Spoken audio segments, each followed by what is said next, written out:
Mesdames et messieurs, bonjour et bienvenue dans cette nouvelle revue de presse ce 30 janvier 2023.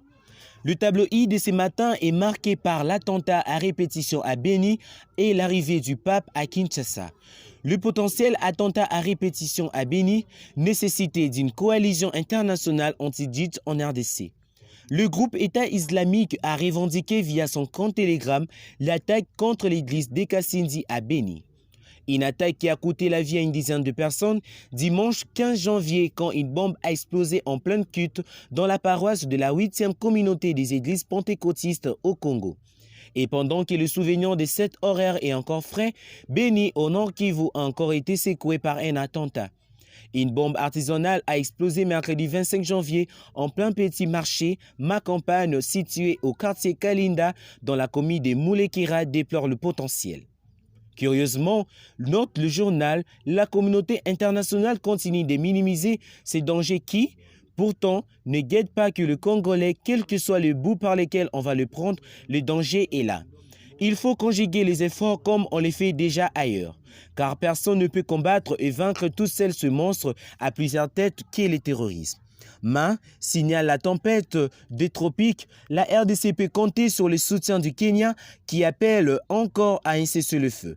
Le journal rapporte la séance de travail que le président du Sénat, Modeste Baeti Lukwebo, a eu jeudi 26 janvier avec une forte délégation de forums de parlementaires de la Conférence internationale de la région du Grand Lac, FPCIRGL, par le président du Sénat du Kenya, Amazon Kingi. Ce dernier a pour sa part indiqué que son pays, le Kenya, est toujours disponible pour soutenir la RDC dans la lutte pour le retour total de la paix afin de favoriser son développement économique. Concernant particulièrement la question du conflit dans l'est de la RDC, renchérit l'avenir citant Amazon Kingi. Nous avons aussi donné notre position.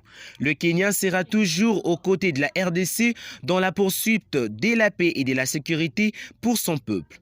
Dans le passé, le Parlement a eu une posture beaucoup plus passive, plus rapport aux questions de paix et de sécurité.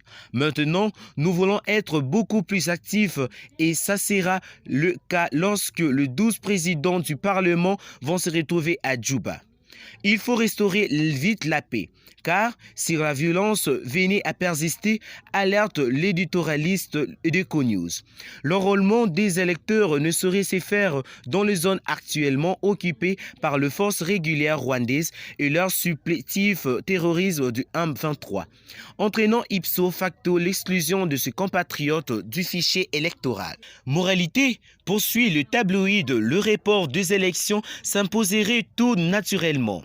Un mécanisme à ne pas confondre avec le fameux glissement dont se gargarisent toutes les oppositions et qui n'a rien de commun avec le report patriotique en signe de solidarité avec la population.